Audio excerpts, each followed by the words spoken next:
Hello, I'm Dr. Wickham Simonds. I'm an obesity medicine specialist from the Triangle region of North Carolina, and this is Obesity Medicine Perspective. So on our last video, we talked about how to recover from relapses and just being off track and that sort of thing. And I'm making this video shortly before Easter, the Easter holiday. We celebrate that here in Western countries, and part of that is what we call Resurrection Sunday, and that is the day in which Jesus arose and was resurrected from the dead. So the in kind of weaving that into a whole diet thing, there's kind of a couple points.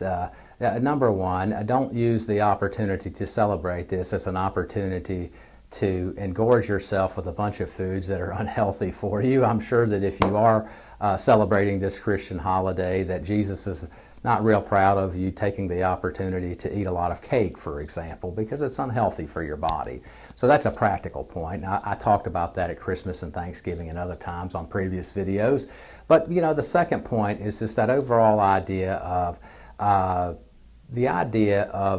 when you're doing a diet and you feel like you've failed and you have this condemnation that, hey, somehow you've fallen short of your goal or that you sinned, okay, this sort of psychology, I mentioned in the last video, there's a biology there. It's driving you to do it. So remember that. It's not all just a character flaw, but from the behavioral standpoint, if you feel like, hey, I've come short of my goal here, in other words, I have sinned and fallen short of the mark, you know, the Easter holiday and that Resurrection Sunday is a good time to remember that, hey, there's a way out of that, okay? And Jesus rose again from the dead to deliver Christians from that, okay? And in that kind of regard, look, there's deliverance and this ability to be set free and all of this diet stuff. Leave that old guilt and condemnation about yourself in the past. Think of yourself as the resurrected dieter, right?